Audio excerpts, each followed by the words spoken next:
अगर आप मैथमेटिक्स में 100 में से 40 नंबर लाके खुश हैं, 100 में से 30 नंबर ला करके खुश हैं, 100 में से 20 नंबर लाके खुश हैं, तो ये वीडियो आपके काम का नहीं। बट अगर आप फंडामेंटली अपनी स्किल को अपग्रेड करना चाहते हैं, then it's a long term process. ये वीडियो इसलिए खासकर 2026 और 2027 के एस्पिरेंट्स के लिए बहुत इंपॉर्टेंट है। आप लोगों को खासकर ये चीज ध्यान रखनी है कि आपको शॉर्टकट से नहीं पढ़ना है, आपको पढ़ना कॉन्सेप्चुअली है। This is the step 1। Conceptually पढ़िए, हर चीज समझिए। कोई टीचर आपको नहीं बता रहा है कि ये वर्किंग रूल कैसा है, तो उसको चैलेंज कीजिए, उससे पूछिए। हाय गाइस, कैसे हो आप लोग। जेई मेन का दोस्तों फिर से समापन हो चुका है 10 शिफ्ट के अंदर। सेम स्टोरी रही इस साल भी जैसे पिछले सालों में स्टोरी रही है। मैथमेटिक्स का पेपर बच्चों को लेंदी और टफ लगा है। अब कोई बच्चा जो 2025 का है, जो 25 में एग्जाम देने वाला है, या 26 में एग्जाम देने वाला है, या 27 में एग्जाम देने वाला है, जो बेसिकली जेई प्रिपरेशन के अंदर घुस चुका है, वो ये सोचता होगा कि यार पेपर जब इतना प्रेडिक्टेबल है, हम लोग को पता है कि ऐसा ही होगा, तो फिर लार्जली मैथमेटिक्स में मार्क्स क्यों नहीं आते। लार्जली बच्चे क्यों इस तरीके से करते हैं कि सर मैथमेटिक्स तो हमारी बर्बाद है, फिजिक्स केमिस्ट्री की बात करते हैं। इनफैक्ट मैंने खुद ने अपने सेशंस में ये फेस किया है, जब मैं बच्चों को सॉल्यूशंस बता रहा होता हूं, मेथड्स बता रहा होता हूं, ऑब्वियसली रिवीजन के दौरान ही, तब बच्चे बोल रहे होते हैं कि सर ये तो मैंने पढ़ा ही नहीं है, सर आप उस तरह से बताओ जिस तरह से मुझे समझ में आए। मतलब आप समझ रहे हो, वो मुझे चेंज होने के लिए बोल रहा है, बट खुद चेंज नहीं होना चाहता। तो पहली बात, अगर ये वीडियो आप लोग देख रहे हैं, तो मैं ये मान के चल रहा हूं कि आपका इंटेंशन है कि आप चेंज होना चाहते हैं, आप अप्रोच चेंज करना चाहते हैं अपने मैथमेटिक्स को पढ़ने का। तो दोस्तों इस वीडियो में मैं आप लोगों को एक अप्रोच बताऊंगा, कुछ डायग्नोसिस चीजें बताऊंगा कि आपको, जिससे पता चल सके कि आपकी मैथ स्ट्रांग है या नहीं है। और अगर मेरी बात आप लोगों से रेजोनेट करती है, आपको मेरी बात समझ में आती है, तो प्लीज उस पर अमल भी कीजिएगा। तो दोस्तों मैं आप लोगों को एक वेन डायग्राम दिखाता हूं स्ट्रांग मैथमेटिक्स का, जो जोन होता है मैथमेटिक्स के अंदर। 3 कोर स्किल्स जो रिक्वायर्ड होती है, वो होता है एक तो कॉन्सेप्चुलाइजेशन, कोई भी चीज आप लोग पढ़ते हो वो किस तरीके से आया, हर एक कॉन्सेप्ट का प्रूफ, ये सब चीजें बच्चे पढ़ते हैं, कुछ बच्चे नहीं भी पढ़ते। फिर कुछ बच्चे कैलकुलेशन पे बहुत ज्यादा फोकस करते हैं, जिनकी कैलकुलेशन फास्ट होती है, कुछ लोगों की इनहेरेंटली फास्ट होती है, कुछ लोग प्रैक्टिस करते हैं, कुछ लोगों ने बचपन में अबैकस किया हुआ है, कुछ लोगों ने वैदिक किया हुआ है। अलग अलग तरीके से बच्चे अपनी कैलकुलेशन को फास्ट करते हैं। कुछ लोग प्रैक्टिस करके करते हैं, जैसे मैं हूं, मैंने कोई स्पेशल मेथड्स नहीं पढ़े हुए, बट मैं रोज प्रैक्टिस करता हूं। फिर होती है short tricks. Short tricks over the period of time बनती है। जैसा आपने कॉन्सेप्ट पढ़ा, अब कॉन्सेप्ट आपको पूरा समझ में आ गया, और जब आप लोगों ने उसको अप्लाई करने आप लोग गए तो लेंदी हो जा रहा है, तो कुछ शॉर्ट ट्रिक्स होती है।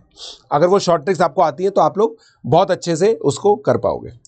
तो दोस्तों इसके बीचों बीच जो बच्चा होता है ना, वो होता है AIR वाला, जिसकी टॉप AIR आती है, जिसके पास ये तीनों है। अब ये तीनों चीजें कैसे डेवलप की जाती है और ये कैसे इस तरह की मैथमेटिक्स डेवलप की जाती है, it starts from the start. पहले क्या होता था दोस्तों, NTSC नामक एक एग्जामिनेशन होता था, जिसके अंदर मेंटल एबिलिटी आती थी। 8 से 9 लाख बच्चे उस एग्जामिनेशन को देते होते थे। मेंटल एबिलिटी में 90 मिनट्स में 100 क्वेश्चंस करने होते थे। पैटर्न चेंज होने के बाद 2 आवर्स में 100 क्वेश्चंस करने होते थे, मतलब 120 मिनट्स में 100 क्वेश्चंस करने होते थे, जिसमें दिमाग बहुत ज्यादा लगाना पड़ता था, लॉजिकल रीजनिंग होती थी। ये सब चीजों से बच्चा जब 9th और 10th के अंदर ग्रिल करके आगे निकलता था, तो उसकी कैलकुलेशन और लॉजिकल रीजनिंग बहुत अच्छी हुआ करती थी। पिछले 5 सालों से NTSC का एग्जामिनेशन नहीं हुआ है। 2020 के अंदर के बाद से बेसिकली ये डिसकंटिन्यू हो गया। तो अब प्रॉब्लम ये हो गई है कि कोई भी स्टैंडर्ड चीज बच्चा करके नहीं आता है। उसके अलावा CBSE का करिकुलम भी बहुत ज्यादा रिड्यूस हो चुका है। स्टेट बोर्ड का करिकुलम बहुत ज्यादा अलाइंड है नहीं जेई की प्रिपरेशन से। और सबसे खराब बात यह है कि बच्चों के अंदर ये ललक ही खत्म हो गई है कि हमें कॉन्सेप्चुअली पढ़ना है। तो मैं आप लोग को बहुत सिंपल सी चीज बताता हूं। जेई की जो करिकुलम है ना, वो सबसे पहले स्टार्ट होती है फंडामेंटल ऑफ मैथमेटिक्स से। उसके अंदर हम लोग अलग अलग इनइक्वालिटीज पढ़ते हैं, लॉगरिथमिक इनइक्वालिटी पढ़ते हैं, फिर क्वाड्रेटिक इक्वेशन पढ़ते हैं, fundamental theorem of algebra. Fundamental theorem of algebra का बच्चों को प्रूफ ही नहीं पता, ठीक है। मैं 100% श्योर हूं, अभी मैं ये चीज बोल रहा हूं ना, फंडामेंटल थ्योरम ऑफ अलजेब्रा, बच्चों को ये याद भी नहीं आती है कि फंडामेंटल थ्योरम ऑफ अलजेब्रा क्या होती है, जबकि जेई एडवांस के सिलेबस में स्पेसिफिकली मेंशन्ड है fundamental theorem of algebra. Algebra का बेसिस है, जिस तरह से fundamental theorem of arithmetic number system का बेसिस होती है, उसी तरह से fundamental theorem of algebra algebra का बेसिस होती है। इट शोकेसेस कि भाई फैक्टराइज कैसे किया जाता है। सिमिलरली ज्योमेट्री बच्चे बिल्कुल नेग्लेक्ट कर देते हैं। बहुत सारे लोग ये चीज बोलते हैं कि मैथमेटिक्स में ज्योमेट्री बिल्कुल यूजफुल नहीं होती है। आप लोग मेरे मेथड्स देखते हैं, कितने सारे कॉम्प्लेक्स नंबर के क्वेश्चन में, डेफिनेट इंटीग्रेशन के क्वेश्चन में, एरिया के क्वेश्चन में मैं ज्योमेट्री से सॉल्व कर देता हूं। और वो इस वजह से क्योंकि ज्योमेट्री बेसिकली इंग्रेडिएंट है।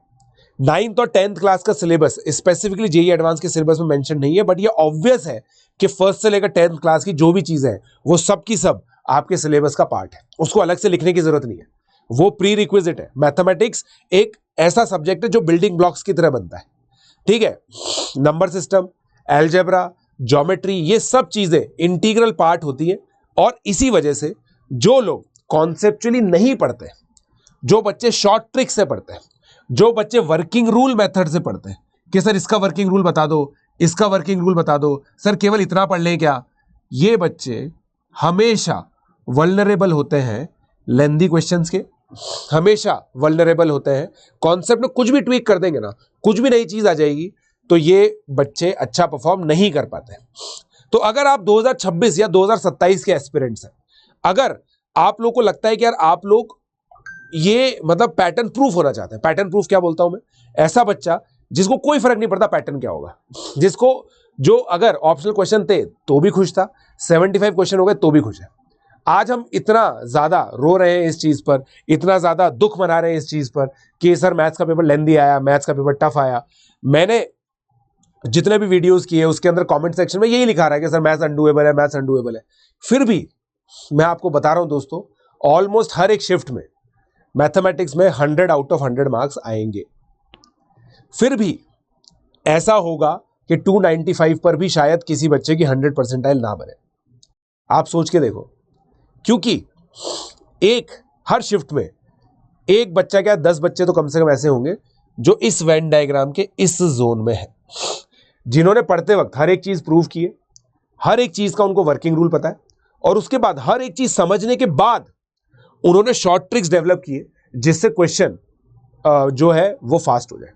मैथमेटिक्स का पेपर किस तरह से स्ट्रक्चर्ड होता है, 25 क्वेश्चन होते हैं ना, उसमें से 8 काफी ट्रिकी और लेंथी होते हैं, मगर 17 क्वेश्चन इजी और मीडियम होते हैं। ये बच्चा इन 17 क्वेश्चन को आधे घंटे में कर लेता है, क्योंकि इसके जो रिक्वायर्ड है स्टैंडर्ड रूल्स, इससे रिक्वायर्ड जो स्टैंडर्ड टेक्निक्स है वो सब उसको आती है। वो धमाधम उसको करके 17 क्वेश्चन करके पटक देता है 1 घंटे में। फिर ये बच्चा 8 क्वेश्चन करता है। 1 घंटे में 8 क्वेश्चन करने के बाद ये 25 क्वेश्चन करता है, और 25 क्वेश्चन करने के बाद 100 नंबर लेके आता है। ये मैं अपने पिछले 2 सालों में अनअकैडमी ने 8 100 परसेंटाइलर्स दिए। 8 100 परसेंटाइलर्स में से 5 बच्चे ऐसे थे जिनकी मैथ्स में 100 परसेंटाइल आई है। उन बच्चों से बात करने के बाद जो एक्सपीरियंस मुझे मिला है ना, वो मैं आप लोगों को बता रहा हूं, उनमें ये सब चीजें कॉमन थी। Everybody knew what is Rolle's theorem, everybody knew what is LMVT theorem, everybody knew what is the proof of these theorem, everybody knew what is the proof of Cauchy-Schwarz theorem, everybody knew what was the proof of AFGM inequality, everybody knew कि area under curve के अंदर जो parabola का ये area होता है ये 2/3a होता है। अब ये शॉर्ट ट्रिक है ना, शॉर्ट ट्रिक की बातें भी पता होती है उनको। वो बच्चे केमिस्ट्री के अंदर, फिजिकल केमिस्ट्री की जो कैलकुलेशन है उसमें भी फास्ट होते हैं, तो ये बॉक्स भी ठीक है। और पढ़ा तो पूरा कॉन्सेप्ट चलिए। इन बच्चों से कभी भी बात करते हैं ना, इनसे पूछते हैं कौन सी बुक करते हो, सर हमें तो जो सर देते वही करते हैं। They are well mentored, they are well mentored. तो बेसिकली अगर आप चाहते हैं ना कि आप शॉर्ट ट्रिक से पढ़ें, तो शॉर्ट ट्रिक तब काम आती है, मतलब काम तो देखो 10-15 क्वेश्चन करने के लिए तो सभी काम आ जाती है।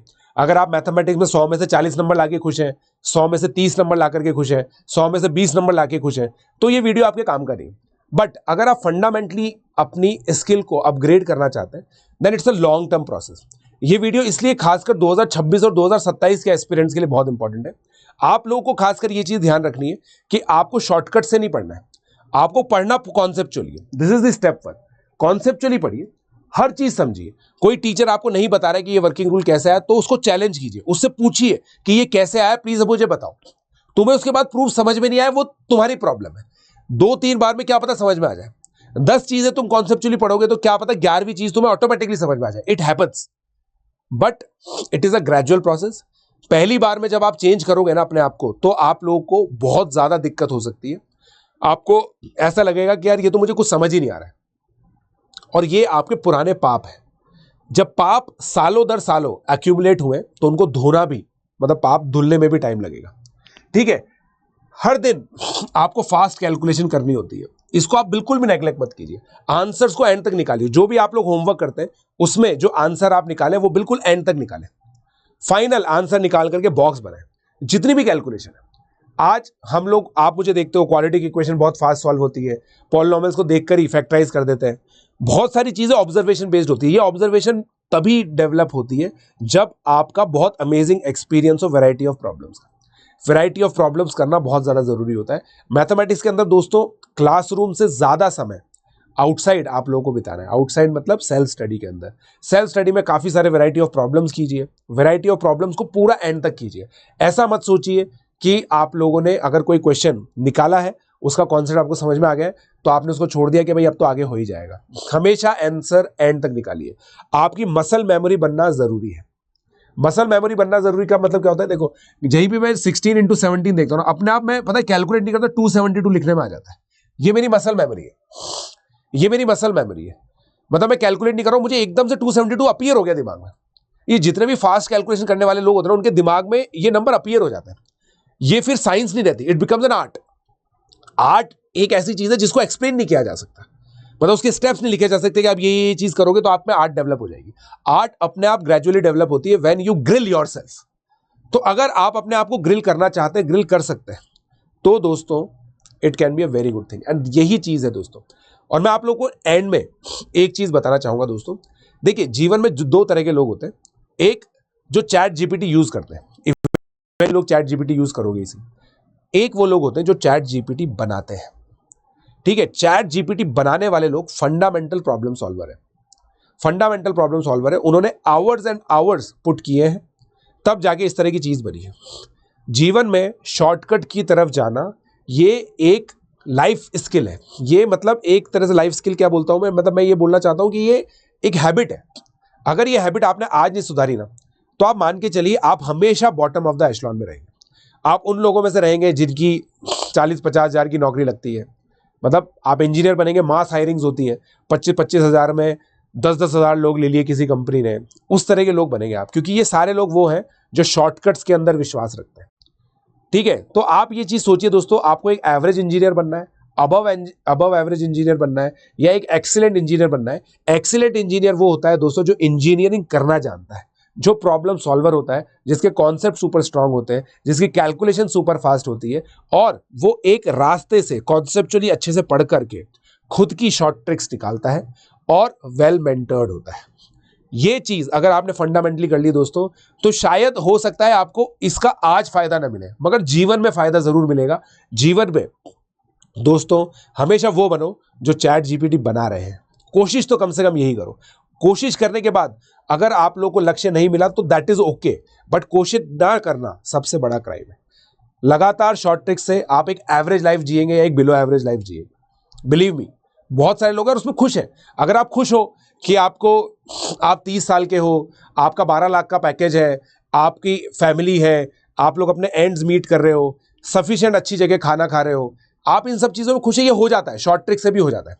बट अगर आप एक्सीलेंस परस्यू कर रहे हो, अगर आप परस्यू कर रहे हो ग्रेटनेस, तो दोस्तों आप लोगों को कॉन्सेप्चुअली पढ़ना पड़ेगा, हर एक चीज का प्रूफ जानना पड़ेगा, और अपनी स्किल्स को डेवलप करना पड़ेगा उस लेवल तक जहां पे टॉप 1% लोग सोचते हैं।